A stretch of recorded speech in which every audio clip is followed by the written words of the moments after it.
नमस्कार। वार्तावाह पर आपका स्वागत है। मैं बुटस।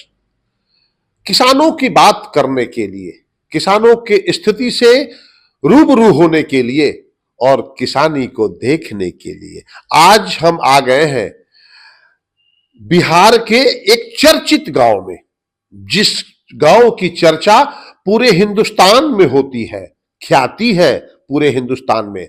जमुहार गांव यह डेहरी विधानसभा क्षेत्र में पड़ने वाला गांव है और मेडिकल कॉलेज के वजह से राष्ट्रीय लेवल पर चर्चित है। गांव के संभ्रांत किसान कभी बड़े पैमाने पर खेती किया करते थे। खेती में हो रहे उतार चढ़ाव उन्हें मजबूर किया व्यवसाय के तरफ अपने आप को समेटने के लिए। रॉकी जी समाजवादी हैं, तो सोचा कि देखते हैं समाजवादी के घर में कैसे खेती होती है और कैसे खेती का आनंद लेते हैं। रॉकी जी, वार्तावाह पर आपका स्वागत है। धन्यवाद। और नए साल की आपको बधाई। आपको भी। किसानी करते थे जी। अभी भी करते हैं जी। कैसी हो रही है किसानी? हम तो किसानी करते हैं, किसानी तो हम लोग अच्छा करते हैं, लेकिन उसका जो प्रतिफल है वो अच्छा नहीं मिल रहा। प्रतिफल अच्छा नहीं है? नहीं। तो फिर कैसे चलेगा? कहाँ चल रहा व्यवस्था? है? 75 सालों से तो हम लोग टूट ही रहे हैं। सिर्फ टूट रहे हैं? आप देख लीजिए किसानों की क्या स्थिति है। आपके यहाँ मैंने अभी खेती का क्या हिसाब किताब है? मैंने कैसे एक बीघा में कितना पैदा कर लेते हैं, कितना खर्च करते हैं? आप एड से पूछ रहे हैं कि मतलब पैसा से पूछ रहे हैं? जैसे भी क्या उपज है ये मैं उपज उपज उपज उपज उपज 40-45 मन धान। इस बार भी पैदा हुआ है? नहीं, इस बार तो हम लोगों का पूरा गांव बाढ़ के चपेट में था। आप लोग देखे होंगे 1-2 महीना पहले पूरा गांव, अगल बगल के पूरे सब सिस्टम चपेट में। बरसाती नदी के किनारे बसा हुआ गांव है, तो इसलिए हम लोगों को बहुत इस बार तो बहुत लॉस हुआ। और समय के बीच बीच में पानी भी हो जाना, ये भी धान को लॉस किया। असमय बारिश ने नुकसान किया। किया। तो इस बार पैदावार नहीं हुआ? हाँ, इस बार कम हुआ। कम हुआ। जी। तो ये पूरे बिहार में या सिर्फ आप ही के गांव में? पूरे बिहार का तो अभी हम नहीं बता सकते, लेकिन हाँ। हम लोगों के इलाके में, क्योंकि पहाड़ पर जो हम लोगों का नदी जिससे जुड़ा हुआ है, जहाँ से पानी आता है, वहाँ बादल उदल फटने की कुछ सूचना मिली थी, जिसके चलते लगभग हमारे गांव के जो बुजुर्ग लोग हैं वो लोग कहते हैं कि 70-80 साल में कभी इतना पानी नहीं हुआ था। इवन कि हम लोगों के दरवाजे पर और गांव में कम से कम 5 फीट पानी चल रहा था। इस गांव में 5 फीट पानी? ये जो पूरा आप देखे हुए गाड़ी उड़ी सब नीचे से डूब गया था। तो हम लोग जहाँ बैठे हैं यहाँ कितना पानी आया? ये डूब गया था। ये डूब गया था? आप लोग ऊपर वाले तालाब? नहीं, ऊपर वाले नहीं, मतलब 5 फीट तक ऊपर में। 5 फीट तक? हाँ। मैंने घर के अंदर पानी था? हाँ, एकदम।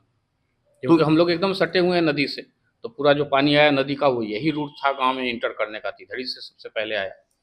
तो इस बार किसान, हमारी पूरी रोड टूट गई। आप आ रहे होंगे तो आप देखे होंगे पूरा रोड हम लोगों का टूट गया। तो इसलिए पानी इस बार बहुत। एक साल का भोजन कैसे चलेगा किसानी से? कष्ट है, दुख है। जो पहले का लोग कुछ बचा हुआ होगा उससे लोग काम चलाएंगे और कीनेंगे। किसान तो वैसे भी कर्ज खाता है, कर्ज लेके कीनेगा।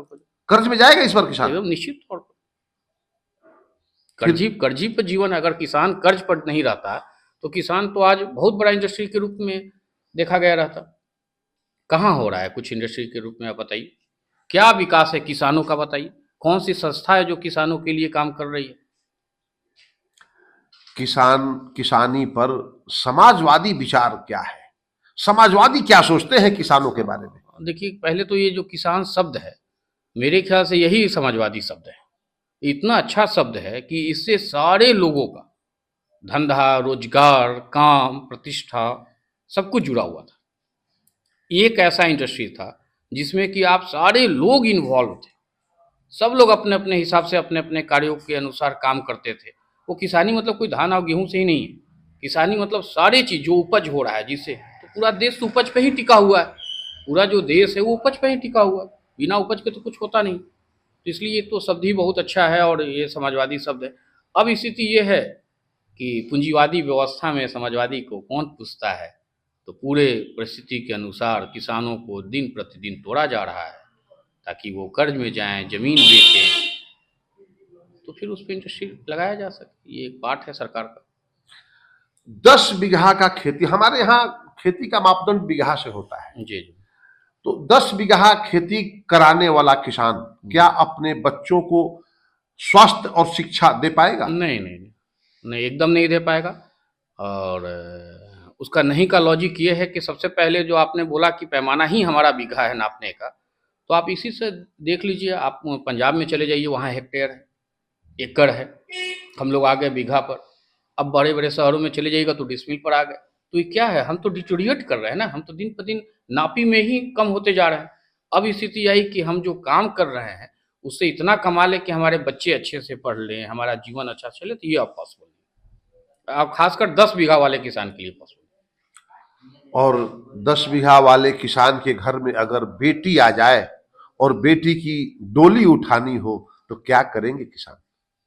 किसान क्या करेगा जिसका अर्थशास्त्र किसानी पे चलता है? क्योंकि हम लोग बहुत इस दुख को झेले हैं, तो हम लोग तो ये कहना चाहेंगे कि भगवान जो कृषि कर रहा है उसके घर बेटी न पैदा करे। किसानों के घर बेटी पैदा न ना हो करे। फिर कैसे चलेगी दुनिया? हाँ, दुनिया चलने में जरूर दिक्कत आएगी। मेरी बात कुछ हद तक गलत भी हो सकती है, लेकिन मैं इस दुख के लिए कह रहा हूँ कि जो बेटी को विदा करने में जो हमारा समाज है, जो पैसे चाहिए, जो खर्च चाहिए, वो एक किसान अफोर्ड नहीं कर सकता। अब उस अफोर्ड करने के लिए उसको जो ज़मीन है, जो उसकी माँ के स्वरूप है, उसको कहीं ना कहीं उसको बेचना पड़ेगा, तब जाके एक बेटी का विदा हो। तब तो धीरे धीरे किसान कंगाल हो जाएंगे, हो गए उनकी स्थिति एकदम। आज देखिए, आज किसानों का बात करने वाला कोई नहीं। आपके पास संस्था क्या है जो आपका एल्ड जो है, आपका जो फसल है वो किने पूरे बिहार में, आप बता दीजिए।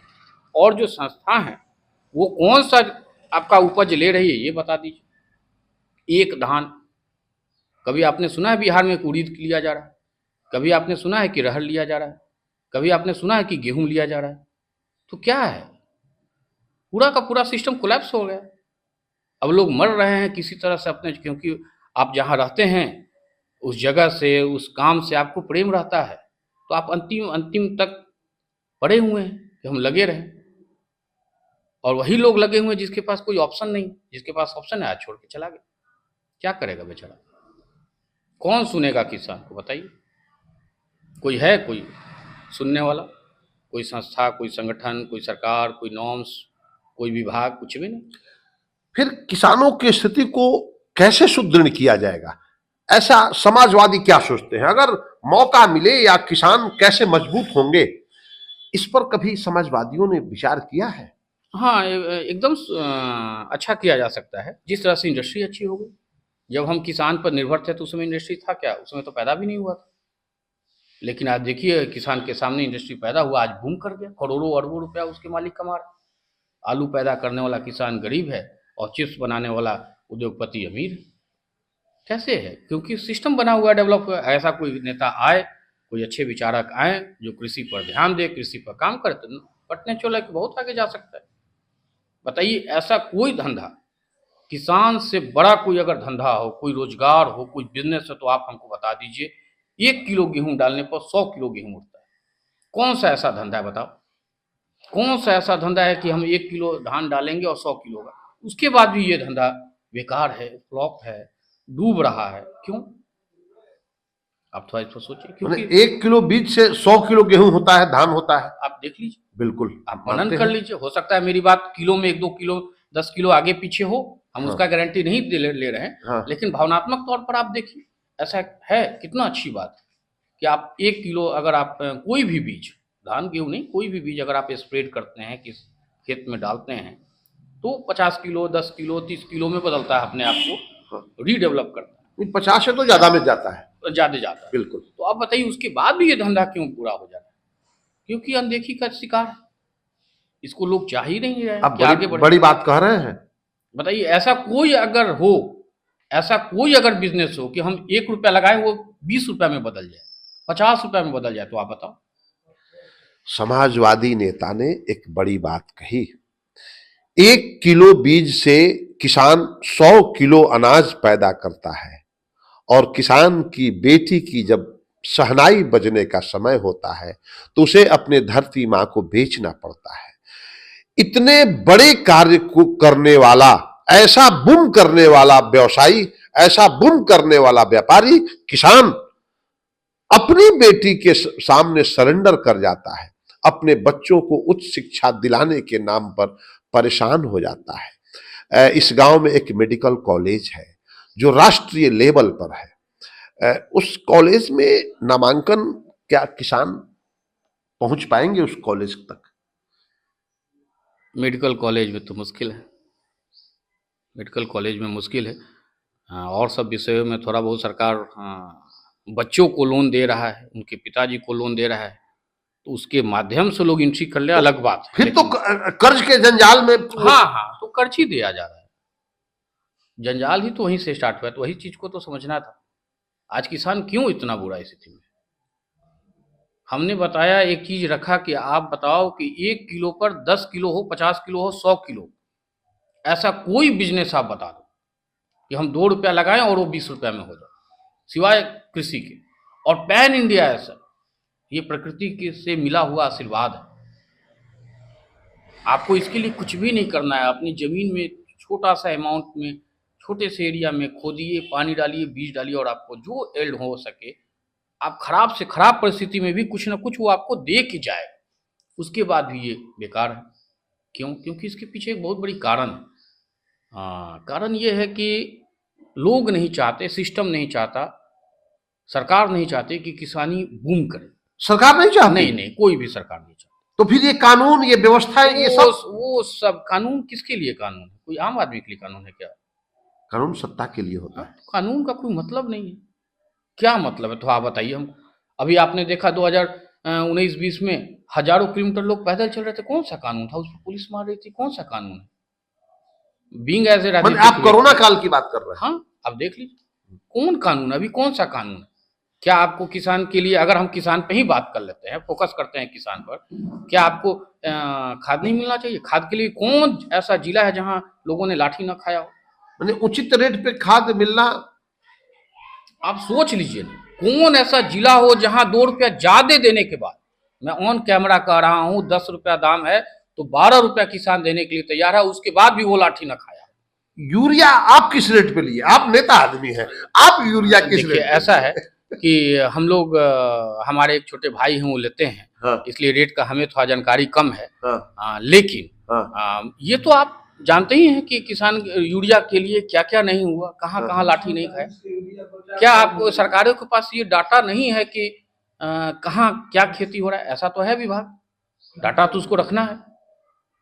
वो क्यों नहीं यूरिया उपलब्ध करा पाया? क्या है? यूरिया हमारे डोर स्टॉप पर क्यों नहीं मिल रहा है? एक बहुत बड़ा यूरिया का ग्राहक है। आजकल तो देख रहे हैं फ्लिपकार्ट पर आप ऑर्डर लगाइए, 10 ग्राम आपको हल्दी मिल जा रहा है। और इतना बड़ा यूरिया, इतना बड़ा सफल देश, इतना बड़ा विकास, यूरिया घर पर क्यों नहीं मिल सकता है? क्यों नहीं हम इस पर काम कर सकते? हम कोऑपरेटिव, हमको ट्रैक्टर क्यों नहीं मुहैया करा सकते?